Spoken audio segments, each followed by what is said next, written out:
Alright guys, welcome back to the channel, and in today's video we finally got the 4-valve motor completed. Everything is on. There's nothing left to install in the bottom end, in the heads, anything at all. We got really good compression numbers, and we're going to talk about a few issues that I had building this thing and putting it back together. So let's get into today's video.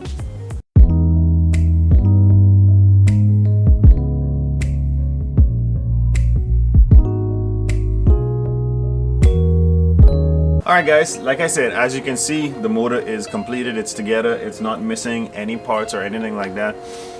The number one thing that I messed up on when I tried to put this together first, because I actually went into this motor twice. I had it closed up before and I had these B cams in it, and for some reason I couldn't get the timing right. The timing was way off and I couldn't get it right. I had that one C cam and then those 3 B cams. As far as I knew from Googling and YouTube, you could interchange the B cams, the B head cams, for the C head cams. Do not attempt to do that. That is not true. You cannot do it. Also, the B head cams have a very big flaw, and here it is.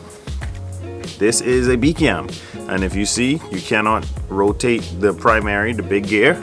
You cannot rotate it, which is good, which means your timing marks will be correct. But this back gear in the back, how am I rotating it just like that? That's because they work off of a Woodruff key right here.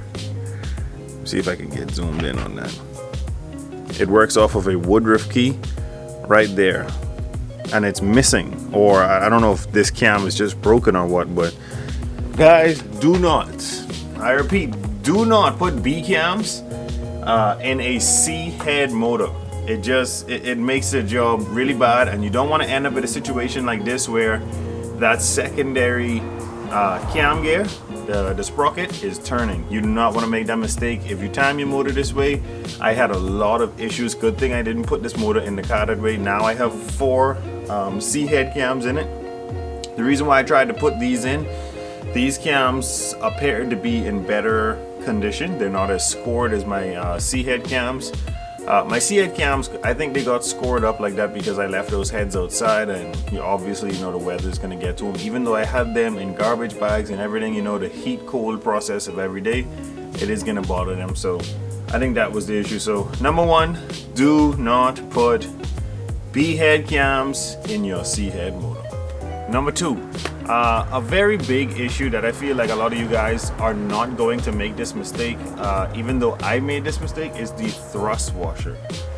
For some reason, I thought the thrust washer went on the outside, like the part of the crank that the flywheel bolts to. I thought it went on that side of the crankshaft. It actually goes on the inside of cap number 5. So if you count backwards, 1, 2, 3, 4, 5, right where number 5 sits, facing forward of the motor, you want your thrust washer on the inside of the motor. I know that might sound very hilarious to a lot of you guys, but I do not consider myself a professional, and definitely I needed some help with this. And Mike from Mike's Garage, I'm gonna definitely put his YouTube link somewhere up here. You guys need to check out his channel. He helps me out greatly with this build, just because he puts out very quality videos. He does things by the book.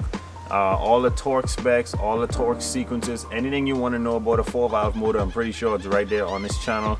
And I could not have put this motor back together without his channel. So definitely check him out, give him a subscribe, make sure to like the videos you watch. The important part about making sure that washer's in the right spot is that it actually spaces the crank out. So when I had it in the back, it was pushing my crank, it was pulling the crank backwards because it needed space to be in the back there. So thrust washer here is making the crankshaft come backwards, and what was happening is my harmonic balancer was making contact with the timing cover.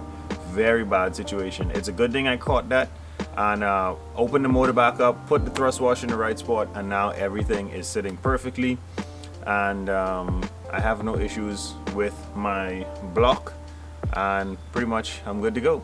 The next thing, number 3, definitely when you're installing your main bearings, you can torque down number 1, 2, 3, and 4. When you reach to number 5, you want to install that cap. You want to get those nuts or the bolts tight. It depends on if you're using ARP or factory bolts.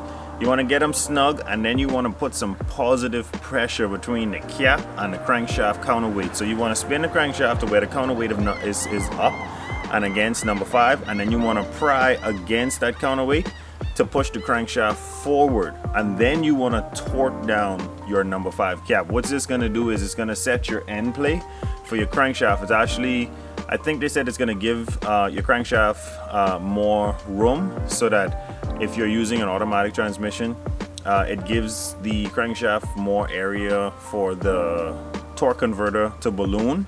You know, those things swell and they change form and all that stuff throughout their process of driving and operating. Also for clutches, for clutch kicking and really driving hard, you want to make sure that this thing is pushed forward. You don't want to leave your crankshaft all the way back, then you'll have a lot of play going back and forth. You want to torque it down in that forward position to give yourself the correct end play on that crankshaft. It's extremely important for the longevity of the motor, and hopefully when I put this motor in the vehicle, it's gonna last for a very long time, because I set that end play, brand new main bearings, brand new connecting rod bearings, brand new head gaskets, brand new head bolts. Like, there's not anything in this motor that I didn't actually replace. We have valve stem seals that were brand new. We have springs that are new, so we're not gonna have any more of those broken springs. I think we're gonna get some really good longevity out of this thing, but that's just wishful thinking. We're actually gonna have to put it in and see how it goes from there. So let's move on to point number 4. The big issue why we actually pulled this motor is gonna be number 4. We pulled it because we got very bad compression numbers out of this thing. We got 2 dead cylinders, 5 cylinders with low compression, and I believe 1 cylinder with good compression. So it really wasn't any good. What I did is I took this motor, I put a spare gearbox on it that I had in the shop, I put a starter on it, and I rolled the thing over, compression tested it. Yeah, I'm getting 180 psi of pressure in each cylinder and up. So it's very good sign. This thing is supposedly, based on those numbers, supposed to run like an absolute beast. So we can only hope for the best, but that's just wishful thinking. Like I said, we gotta actually put this thing in, run it through its paces, break in those main bearings, make sure everything is good in the block, change the oil on time, and once everything is broken in and seated, we're gonna see what this motor is actually good for. So yeah, definitely the compression numbers came back amazing. I could not be more happy for this motor coming together this way. Boy, y'all like this video, boy? Y'all know how heavy this engine is for me to be pushing around? I pushing this around the whole yard to give y'all different viewing angles. Like this video, subscribe to the channel, turn on post notifications, and let's get back to the damn video.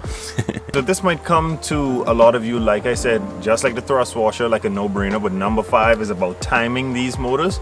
And I have timed this motor twice or 3 times, I think, so far, with the lash adjusters in, which everyone knows to be the lifter, and with the rollers in, the rockers, I guess, that sit on top of it and push the valves down as the cam lobes rotate.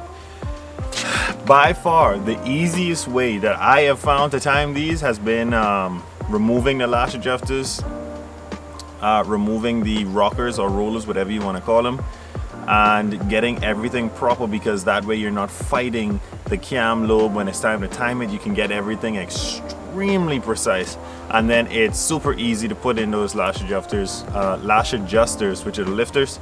And what I did is used a flathead, got the rollers in place, and then just pried them forward and popped them in. Like, I definitely think I'll make a video on that.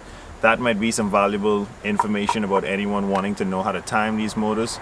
But it's pretty much the same process on the 2-valve, 3-valve, and 4-valve motors. There really is not much difference when it comes to timing them.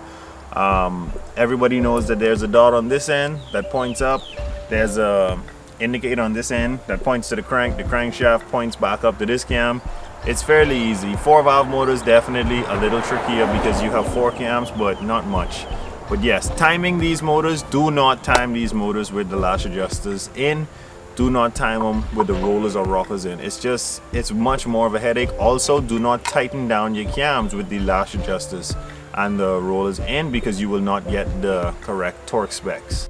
Number 6, I know this might come across funny to a lot of you guys, but number 6, this red is growing on me. I did not think that I would like this color as much as I did the blue, but it's really looking nice. I know it's almost like a Chevy orange or red or whatever you call it, but I absolutely love it. It came out really good. What I did is painted the block black, painted the heads that aluminum color, painted the timing cover black, aluminum, painted the lower intake black, and you know, the heads are that aluminum color. So what it does is it's giving the upper intake a floating look, like these are just floating in place. I know it doesn't look like that to you guys, but it's really cool to me. That's why I painted it that way, and I absolutely love it.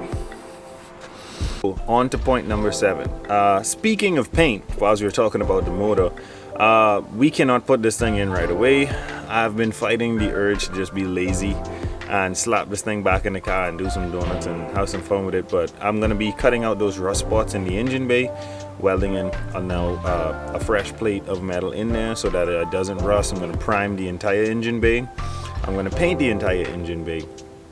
Not sure what color I'm gonna go with just yet, but it's gonna be rattle can. It's not gonna be nothing expensive with a gun or anything like that, but definitely I don't want to install this motor and the engine bay rots around it. So I'm going to fix those rust spots because they're right by where the shock tower is. I don't know if that's a common spot to rust, but it's really rusting. And then we're going to be slapping this motor in once that engine bay is painted. So probably the video after this, I'm going to be installing the cooling head mod on the back of the motor. That's definitely something you guys want to stay tuned for.